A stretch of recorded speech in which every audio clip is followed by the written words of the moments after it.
What if you woke up one day and your face was gone? Even worse, instead of your head, there's a goat's head, horns and all.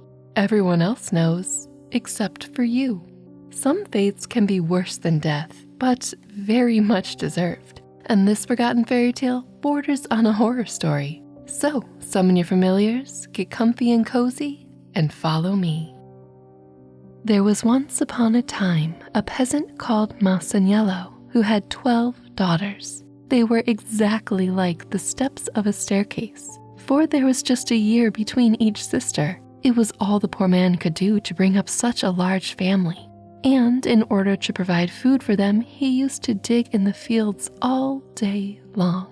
He only just succeeded in keeping the wolf from the door, and the poor little girls often went hungry to bed. One day, when Masaniello was working at the foot of a high mountain, he came to the mouth of a cave which was so dark and gloomy that even the sun seemed afraid to enter it. Suddenly, a huge green lizard appeared from the inside and stood before Masaniello, who nearly went out of his mind with terror, for the beast was as big as a crocodile and quite as fierce-looking. But the lizard sat down beside him in the most friendly manner and said, "Don't be afraid, my good man. I am not going to hurt you. On the contrary, I am most anxious to help you." When the peasant heard these words, he knelt before the lizard and said, "Dear lady, for I know not what to call you, I am in your power, but I beg of you to be merciful, for I have 12 wretched little daughters at home who are dependent on me." "That's the very reason why I have come to you," replied the lizard. "Bring me your youngest daughter tomorrow morning. I promise to bring her up as if she were my own child, and to look upon her as the apple of my eye." When Masaniello heard her words, he was very unhappy, because he felt sure from the lizard's wanting one of his daughters, the youngest and tenderest too, that the poor little girl would only serve as dessert for the terrible creature's supper. At the same time, he said to himself, "If I refuse her request, she will certainly eat me up on the spot. If I give her what she asks, she does indeed take part of myself, but if I refuse, she will take the whole of me. What am I to do, and how in the world am I to get out of this difficulty?" As he kept muttering to himself, the lizard said, "Make up your mind to do as I tell you at once. I desire to have your youngest daughter, and if you simply won't comply with my wish, I can only say it will be the worst for you." Seeing that there was nothing else to be done, Masaniello set off for his home and arrived there looking so white and wretched that his wife asked him at once, "What has happened to you, my dear husband? Have you quarreled with anyone, or has the poor donkey fallen down?" "Neither one nor the other," answered her husband, "but something far worse than either. A terrible lizard has nearly frightened me out of my senses, for she threatened that if I did not give her our youngest daughter, she would make me repent it. My head is going round like a mill wheel, and I don't know what to do. I am indeed between the devil and the deep sea. You know how dearly I love Renzolla, and yet if I fail to bring her to the lizard tomorrow morning, I must say farewell to life. Do advise me what to do." When his wife had heard all that he had to say, she said to him, "How do you know, my dear husband, that the lizard is really our enemy? May she not be a friend in disguise? And your meeting with her may be the beginning of better things and the end of our misery. Therefore, go and take the child to her, for my heart tells me that you will never repent doing so." Masaniello was much comforted by her words, and next morning, as soon as it was light, he took his little daughter by the hand and led her to the cave. The lizard, who was awaiting the peasant's arrival, came forward to meet him, and taking the little girl by the hand, she gave the father a sack full of gold and said, "Go and marry your other daughters, and give them dowries with this gold, and be of good cheer, for Renzolla will have both father and mother in me. It is a great piece of luck for her that she has fallen into my hands." Masaniello, quite overcome with gratitude, thanked the lizard and returned home to his wife. As soon as it was known how rich the peasant had become, suitors for the hands of his daughters were not wanting. And very soon he married them all off. And even then there was enough gold left to keep himself and his wife in comfort and plenty all of their days. Rewinding a bit. As soon as the lizard was left alone with Renzolla, she changed the cave into a beautiful palace and led the girl inside. Here she brought her up like a little princess, and the child wanted for nothing. She gave her sumptuous food to eat, beautiful clothes to wear, and 1,000 servants to wait on her. Now it happened one day that the king of the country was hunting in a wood close to the palace and was overtaken by the dark. Seeing a light shining in the palace, he sent one of his servants to ask if he could get a night's lodging there. When the page knocked at the door, the lizard changed herself into a beautiful woman and opened it herself. When she heard the king's request, she sent him a message to say that she would be delighted to see him and give him all he wanted. The king, on hearing this kind invitation, instantly betook himself to the palace, where he was received in the most hospitable manner. 100 pages with torches came to meet him, 100 more waited on him at table, and another 100 waved big fans in the air to keep the flies from him. Renzolla herself poured out the wine for him, and so gracefully did she do it, that His Majesty could not take his eyes off her. When the meal was finished and the table cleared, the king retired to sleep, and Renzolla drew the shoes from his feet, at the same time drawing his heart from his breasts. So desperately had he fallen in love with her that he called the fairy to him and asked her for Renzolla's hand in marriage. As the kind fairy had only the girl's welfare at heart, she willingly gave him her consent. And not her consent only, but a wedding portion of 7,000 golden guineas. So far, so good in this fairy tale. The king, full of delight over his good fortune, prepared to take his departure, accompanied by Renzolla, who never so much as thanked the fairy for all she had done for her. When the fairy saw such a base of want and gratitude, she determined to punish the girl. And, cursing her, she turned her face into a goat's head. In a moment, Renzolla's pretty mouth stretched into a snout, with a beard a yard long at the end of it.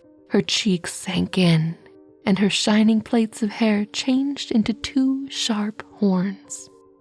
When the king turned round and saw her, he thought that he must have taken leave of his senses. He burst into tears and cried out, "Where is the hair that bound me so tightly? Where are the eyes that pierced through my heart? And where are the lips I kissed? Didn't realize that happened. Am I to be tied to a goat all my life? No, nothing will induce me to become the laughingstock of my subjects for the sake of a goat-faced girl." When they reached his own country, he shut Renzolla up in a little turret of his palace, with a waiting maid, and gave each of them 10 bundles of flax to spin, telling them that their task must be finished by the end of the week.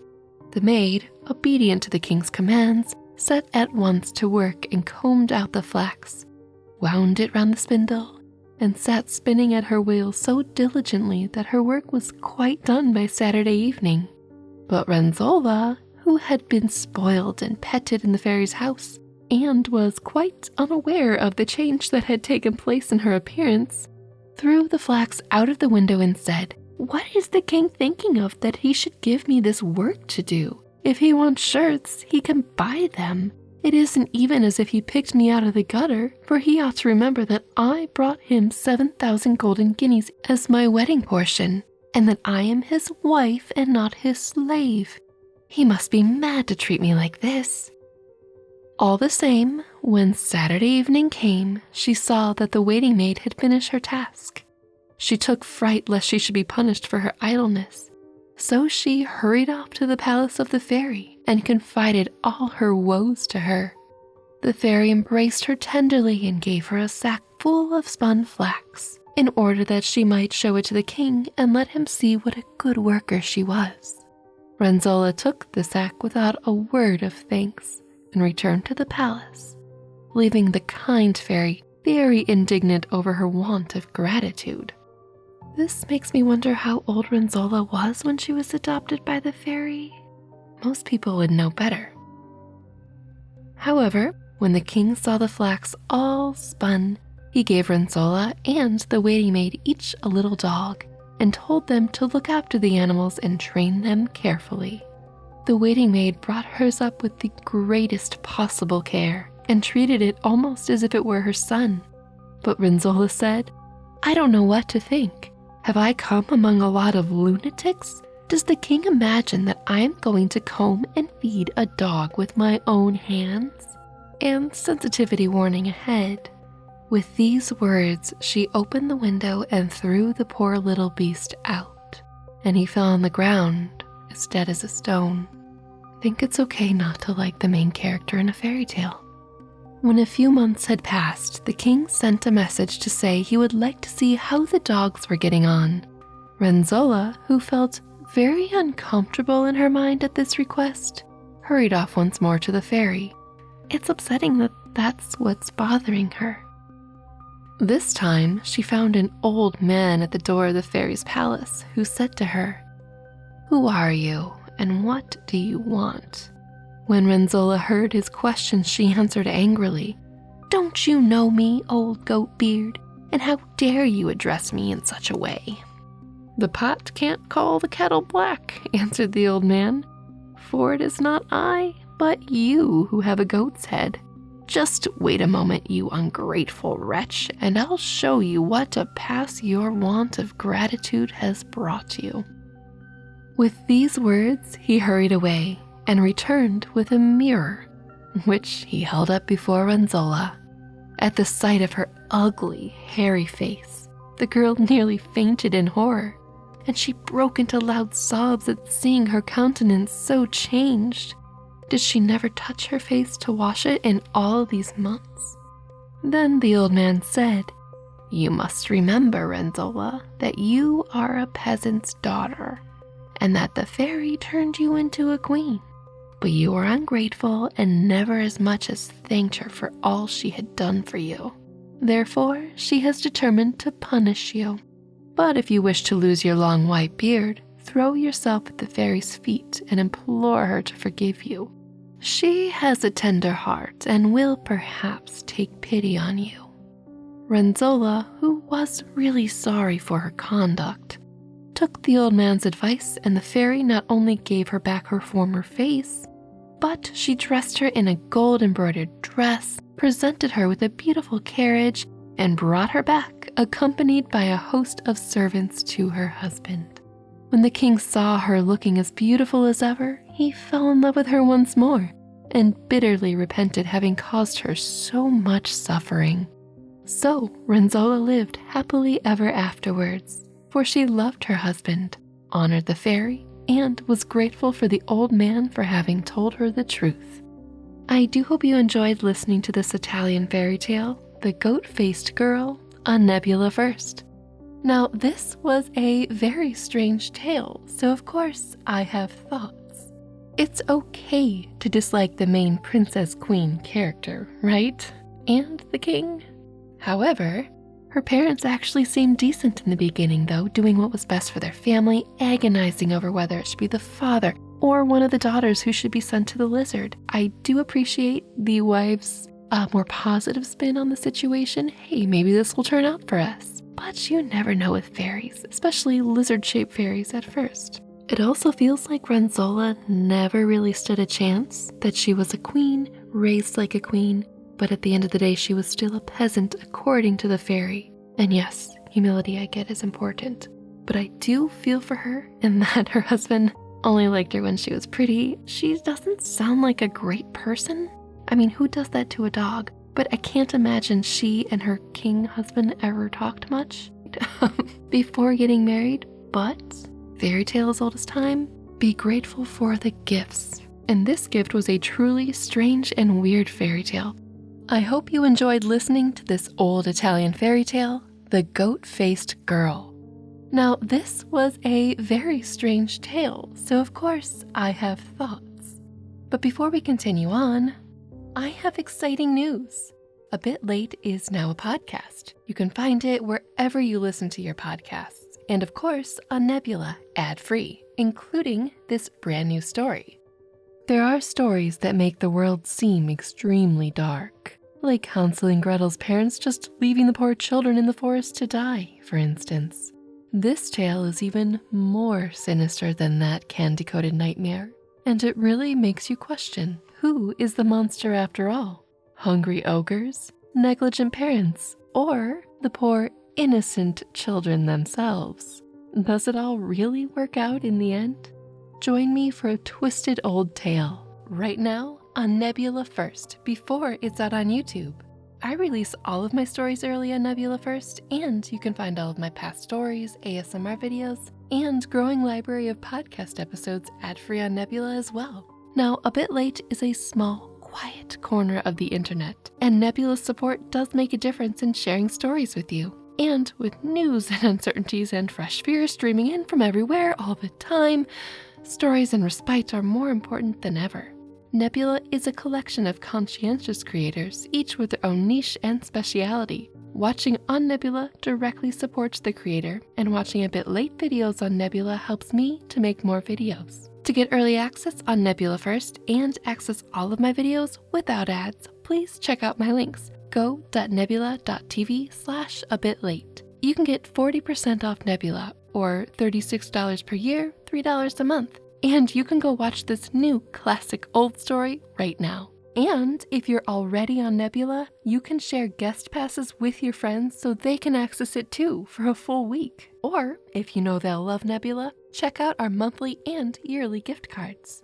Nebula has absolutely made a difference in me making these videos. And by signing up using my links, it makes it more possible. Thank you for being here and for checking out Nebula. And before I send you off, I do wonder, it's okay to dislike the main princess queen character, right? And the king? However, her parents actually seemed decent in the beginning though, doing what was best for their family, agonizing over whether it should be the father or one of the daughters who should be sent to the lizard. I do appreciate the wife's more positive spin on the situation. Hey, maybe this will turn out for us. But you never know with fairies, especially lizard-shaped fairies at first. It also feels like Renzolla never really stood a chance, that she was a queen, raised like a queen, but at the end of the day she was still a peasant according to the fairy. And yes, humility I get is important, but I do feel for her in that her husband only liked her when she was pretty. She doesn't sound like a great person.